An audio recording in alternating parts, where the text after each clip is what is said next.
कुछ साल पहले एक पास्टर प्रचार कर रहे थे। तो पास्टर प्रचार कर रहे थे निर्गमन के 14 अध्याय पर, जब परमेश्वर इज़राइल के लोगों को लाल समुद्र को 2 भाग करके वहां से आगे ले जा रहा था। तो प्रचार करते करते उन्होंने देखा कि एक व्यक्ति बैठा हुआ था पब्लिक में। कुछ लोग बहुत ज्यादा स्मार्ट होते हैं। कभी आपसे मिले ऐसे लोग, ओवर स्मार्ट लोग? हमारे बॉम्बे की लैंग्वेज में इनको कहते हैं डेढ़ शाना। डू यू नो डेढ़ शाना पीपल? आपको मिले हैं कभी? हाँ, ये हमेशा कहते हैं एक ही चीज, मुझे सब पता है। इनको आप कुछ नहीं सिखा सकते, because they know each and everything. इनको सब पता रहता है। और कभी कभी तो ये लोग ये भी कहते हैं कि हमने बाल जो हैं वो धूप में सफेद नहीं किए। होते हैं ना कभी कभी ऐसे लोग जो सब जानते हैं। तो एक डेढ़ शाना बैठा हुआ था मीटिंग में और पास्टर प्रचार कर रहे थे। सो वो उठ के खड़ा होके बोलता है, पास्टर आप लोगों को बेवकूफ बनाना कब बंद करोगे? पास्टर ने बोला, क्यों, क्या बोला मैंने? क्या बोलते हो, समुंदर 2 भाग हुआ, लोग वहां से गुजरे। मैंने रीड किया है तुम लोग का इतिहास। क्या रीड किया है? 3 इंच का पानी था खाली, इतना सा पानी था खाली। क्या इतने से पानी को 2 भाग किया? कितना बड़ा चढ़ा के बताते हो। पास्टर इतने खुश हो गए, इतने खुश हो गए सुन के। पास्टर ने अपना हाथ जोर से उठा के कहा, हालेलुया, देखो हमारा प्रभु कितना महान है। 3 इंच के पानी में पूरे मिस्र की सेना डुबो दी उसने। मैंने ना अपनी आंखों से देखा है, खुदा मूर्खों को और मूर्ख बनाता है। एक दिन बाइबल कहती है यीशु अपने चेलों के साथ बैठे हुए थे और उसने एक वचन कहा। ये बहुत ही वेल नोइंग वर्ड है, ऐ बोझ से दबे हुए लोगों मेरे पास आओ, मैं तुम्हें विश्राम दूंगा। और उसके बाद यीशु ने कहा, मुझसे सीखो क्योंकि मैं मन में नम्र और दीन हूं। सालों पहले जब मैं इस वचन को पढ़ रहा था, मैंने परमेश्वर से एक सवाल पूछा कि जब आपने ये कहा कि मुझसे सीखो क्योंकि मैं मन में नम्र और दीन हूं, इसका अर्थ क्या है? What is the meaning of this line? आप जानते हो कुछ टीचर्स बहुत हार्ड होते, बहुत हार्ड होते कुछ टीचर्स, लेकिन यीशु कहता है मुझसे सीखो क्योंकि मैं मन में नम्र और दीन हूं।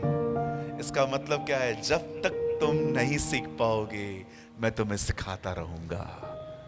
That's Jesus preach। आपका खुदा ऐसा खुदा नहीं है जो आपके गिरने और न समझने पर गुस्सा होता है। In these days change the image of God। प्रभु से डरिए मत, उसके स्वभाव को समझिए। हमें से बहुत सारे लोग हो सकते हैं यहां पर, आप खुदा को वैसा समझते हैं जैसा वो है ही नहीं। डरावना, यहोवा परमेश्वर, गुस्सैल। आपका प्रभु ऐसा नहीं है। He is a most loving and precious Father। वो एक बहुत ही प्यारा परमेश्वर है जो लोगों को तब तक सिखाता है जब तक वो न सीख पाए। जब मैंने इस वचन को जाना, अपनी टीचर याद आई जो मुझे ऐसे नहीं सिखाती थी, जो मुझे मारती थी, मुझे चिल्लाती थी, मेरे अंदर फियर डालती थी।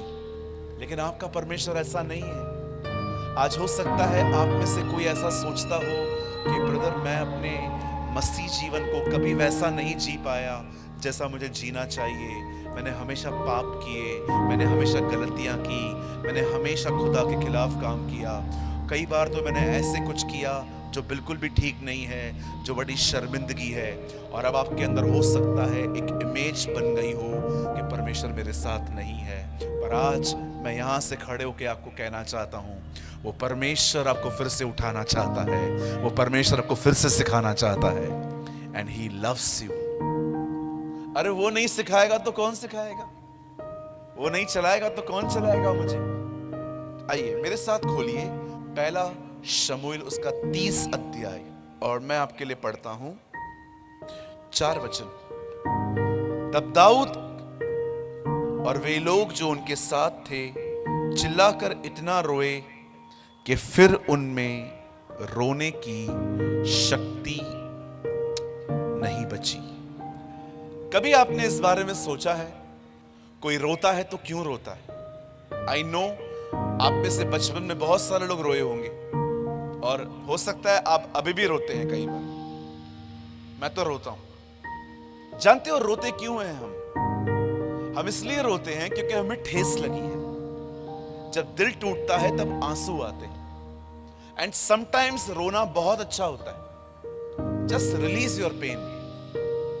कभी कभी आपको रो लेना चाहिए, लोगों के सामने नहीं, सिर्फ खुदा के सामने। लोगों के सामने रोने से कोई फायदा नहीं है, वो सौदा करेंगे आपके साथ। बाइबल कहती है इज़राइल का दूसरा राजा, उसका नाम था दाऊद। इससे पहले जो राजा था उसका नाम था शाऊल। और हम सभी जानते हैं शाऊल के साथ क्या हुआ। शाऊल ने अपना राज्य खो दिया। किस कारण? उसने कभी व्यभिचार नहीं किया, उसने कभी चोरी नहीं की। उसने अपना राज्य एक वजह से खोया और वो वजह थी अपनी चलाना। कहिए अपनी चलाना। It is very dangerous. अपनी चलाने के कारण बहुत सारे लोगों ने बहुत कुछ खोया है लाइफ में। कोई सलाह न लेना, हमेशा अपनी ही चलाना। बाइबल कहती है कैरेक्टर बहुत खतरनाक है। एक तो हमारे समाज में ये एक जहर है, लोग मेरे बारे में क्या सोचते हैं, लोग मेरे बारे में क्या बोलते हैं, यही सोच सोच के लोग डिप्रेशन में। लोग मेरे बारे में क्या सोचते हैं, छोड़ दो लोग आपके बारे में क्या देखते हैं, क्या सोचते हैं। हमारे लिए इतना काफी है कि खुदा हमें देख रहा है। This is enough for us कि हमारा परमेश्वर हमसे प्यार करता है, हमारा परमेश्वर हमारी इज्जत करता है। हर जगह पे वैसा माहौल नहीं मिलेगा जैसा आप सोचते हो। थोड़ी थोड़ी बातों पे मुंह बनाना, it's not a good thing. थोड़ी थोड़ी बातों पे नाराज होके बैठ जाना, सारा दिन इंतजार करना कोई आए और मुझसे पूछे मेरे साथ क्या हुआ, it's not a good nature. कुछ लोगों की जिंदगी तो सिर्फ लोगों को, दूसरों को मनाने में पूरी हो गई। सारा दिन मनाना, सारा दिन मनाना, सारा दिन मनाना। No no no no no no no, it's not a good life. लोगों के बारे में सोचना बंद कर दो। वो क्या सोचेंगे, वो क्या बोलेंगे। कई लोग जो हैं इन दिनों में बहुत डिस्टर्ब हैं। इन दिनों में वे क्या सोचते हैं, इसलिए किसी से बात नहीं करते। मैं आपको सच कहता हूं, ये सोचना बंद कर दीजिए बिल्कुल। कोई मेरे बारे में क्या सोचेगा। आप कितना भी करो कम पड़ने वाला है। आप कितना भी अच्छा चलो, गलती निकलेगी ही निकलेगी। मैच्योर हो जाइए, परिपक्व हो जाइए। जब मेरे खिलाफ कोई बात करता है ना, तो मुझे एक चीज पता है, उसे पूरा हक है बोलने का और मुझे पूरा हक है नहीं सुनने का। This is I learn in life. आप मुझे कभी परेशान नहीं देखोगे, आप मुझे कभी हताश, मूडी पर्सन, आज डिस्टर्ब बैठा हुआ हूं, बिल्कुल नहीं। मेरी जिंदगी जीने का मेरा एक अंदाज है। मैं किसी के ओपिनियन का गुलाम नहीं हूं। आप मेरे बारे में क्या सोचते हैं ये आपका प्रॉब्लम है, मेरा प्रॉब्लम थोड़ी है। मैं अपने बारे में मस्त सोचता हूं। कुछ दिन पहले मेरे एक भाई ने मुझे कहा, पास्टर प्रेमानी आपका पेट बाहर आ रहा है। मैंने कहा बिल्कुल, उसे भी घूमने का हक है। कई बार क्या होता है, जब हम लोग भाई लोग कहां पर आते हैं ना, तो हम लोग अपना पेट अंदर करने की कोशिश करते। क्यों कर रहा है यार, किसको दिखाना है। कितना पड़ा है ना हम लोगों को एक दूसरे को दिखाने का। मेरी इज्जत, मेरी इज्जत, मेरी इज्जत, मेरी इज्जत, मेरी इज्जत। आप ऊपर जाएंगे ना, कुछ नहीं है उधर। वहां सिर्फ ये देखा जाएगा आप उसके साथ कितना चलते थे। ये जो हम इज्जत के लिए एक दूसरे को करते रहते हैं ना, कुछ नहीं है। दिस इज ऑल खोखला थिंग। पीछे फेंक दीजिए और अपने जीवन के लक्ष्य को पहचानिए। आप इस पृथ्वी पर उसके लिए हैं। You are here for Jesus, और किसी चीज के लिए यहां पर नहीं है। लोग मेरे बारे में क्या बोलते हैं, क्या सोचते हैं, मैंने ये चीजें सालों पहले क्रूज पे चढ़ा दी थी। आई डोंट केयर मेरे लोग। हाँ, जब कोई गॉडली पर्सन, एक खुदा के साथ चलने वाला व्यक्ति अगर मुझे डांटे तो मैं सीरियसली सोचता हूं इस बारे में। बाकी मुझे किसी से क्या लेना देना। हाँ, जब एक प्रभु के साथ चलने वाला व्यक्ति आपको डांटे वो आपको समझाए कि ऐसा नहीं करना चाहिए, तो बात अलग होती है। अगर पौलुस और पतरस जैसे लोग आपको डांटें तो हमें सोचने की आवश्यकता है कि हाँ, मैं ऐसा क्या कर रहा हूं। बट कभी कभी हम उन लोगों के लिए सोचते हैं जो खुद खुदा के साथ नहीं चलते। आप जानते हो यहां क्या हुआ? बड़े ध्यान से सुने। बाइबल कहती है एक समय था जब दाऊद राजा बना। बाइबल कहती है जब दाऊद ने जब राजा बना, when he start his kingship, खुदा के पाक कलाम में लिखा है उसने इजराइल के दुश्मनों को ढूंढ ढूंढ के मारा। आप पढ़ के देखिए, दाऊद के रहते हुए कोई दुश्मन इजराइल में नहीं रह पाता था। वो इतना टफ किंग था सबके लिए। 17 साल से उसने ये काम चालू किया। एक दानव को उसने मारा, गोलायत को। उसके बाद आप देखिए वो पिक्चर में आया एंड वो वेल फेमस हुआ, लोग उसको जानने लग गए। इवन बाइबल कहती है उसके साथ रहने वाले लोगों के दोनों हाथों से गोफन चलाना उससे सिखाया था लोगों को कि तुम दोनों हाथों से कैसे गोफन चला सकते हो। अब दाऊद की बहुत सारी दुश्मनियां थी। एक दिन बाइबल कहती है दाऊद अपने लोगों के साथ कहां गया, और जब वो वापस आया तो उसने क्या देखा कि उसका घर जो है वो जला हुआ है और उसका परिवार लूट में चला गया है। और यही उसके साथियों के साथ हुआ। बच्चे, बीवियां, बाइबल कहती है बुजुर्ग सब ले लिए गए, उनके सब रॉब किया गया उनका। बड़े ध्यान से सुनिए, बाइबल कहती है ये सब देखकर दाऊद और उसके लोग बहुत रोने लग गए,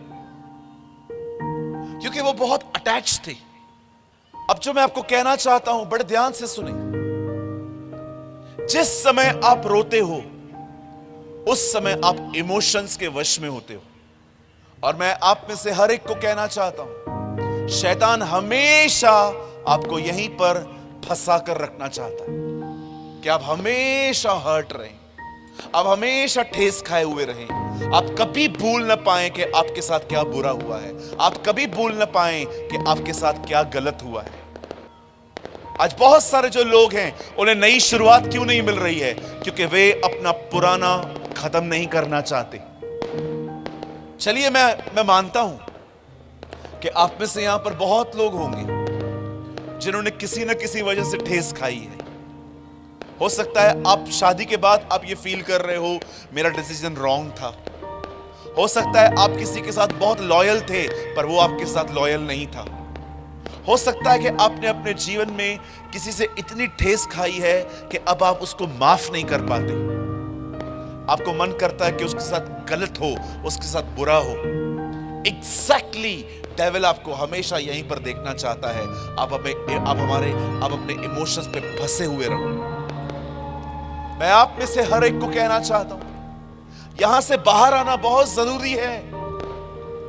एक नई शुरुआत करनी होगी तो पहले भावनाओं को पिछाड़ना पड़ेगा। बहुत समय पहले एक दोस्त ने मुझसे पैसे मांगे, छोटा अमाउंट था, सो इजीली मैंने दे दिया उसको। 2 महीने के बाद वो फिर से आया, पास्टर प्रॉब्लम है, आप दे सकते हैं क्या? मैंने कहा सी, आपको जो मैंने पहले दिए थे ना, मैंने आपसे वो भी नहीं मांगे, अभी और नहीं है मेरे पास। नहीं पास्टर जी आप कुछ करिए। सो मैंने उसको थोड़ा सा और अमाउंट दे दिया। ऐसा करते करते उसने मुझसे 3-4 पेमेंट्स ले ली। एंड एक दिन ऐसा हुआ जब मैंने उससे पैसे मांगे, ब्रदर पैसे नहीं है मेरे पास। मैंने कहा ब्रदर आपको प्रॉब्लम था, मैंने आपको हेल्प किया ना, now I am in problem, you should help me also. नहीं पास्टर पैसे नहीं है। मैंने कहा कब दे सकते हो? पास्टर गिव मी 1 मंथ, 1 महीना दो मुझे। 1 महीने के बाद मैंने उसको कॉल किया, फोन ही नहीं उठाया। 3 दिन के बाद फिर से कॉल किया, फोन ही नहीं उठाया। व्हाट्सएप कर दिया, ब्लू टिक दिखा रहा था कि इससे मैसेज पड़ा है, तो भी कोई रिप्लाई नहीं कर रहा था। आखिर एक दिन मैंने अपनी गाड़ी निकाली और मैं उसके काम की प्लेस पे चला गया, वहां पर बैठ के काम कर रहा था।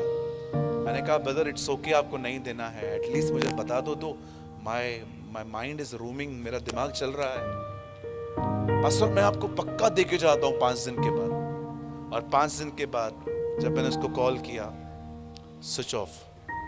मैंने प्रभु से कहा प्रभु अब मैं नहीं मांगू, मुझे खुदा ने कहा तुझे पैसे चाहिए, मैंने कहा यस। मुझे प्रभु ने कहा एक काम कर, मैं तुझे पैसे दूंगा पर इस पर्सन को कॉल करना बंद कर दे and use your common sense. अगर उसके पास होते तो तेरे को ऐसा क्यों लगता, नहीं है उसके पास, छोड़ दे, मैं तुझे किसी और तरह से लौटाऊंगा। और आप जानते हैं परमेश्वर ने मुझे किसी और तरीके से लौटा है। मैं आप में से हर एक को कहना चाहता हूं, हो सकता है आपका भी कुछ नुकसान हुआ है, हो सकता है आपने भी कुछ खोया है, और हो सकता है परमेश्वर आपको उस तरह नहीं लौटाएगा जिस तरह आप समझते हो। परमेश्वर को पैसे लौटाने के और हर चीज के लौटाने के अपने तरीके हैं। आप छोड़ दो। इवन मैं आपको एक बात कहना चाहता हूं, मुझे पता है बहुतों को डाइजेस्ट नहीं होगी, पर मैं आपको सच कहता हूं, कोई भी चीज लड़ झगड़ के हासिल मत करिए। जो चीज लड़ झगड़ के हासिल की जाती है वो चीज कभी आशीष हो ही नहीं सकती। आशीष तो वो होती है कि वो खुद आपके पीछे आए, क्योंकि परमेश्वर ने भेजी है आपके साथ।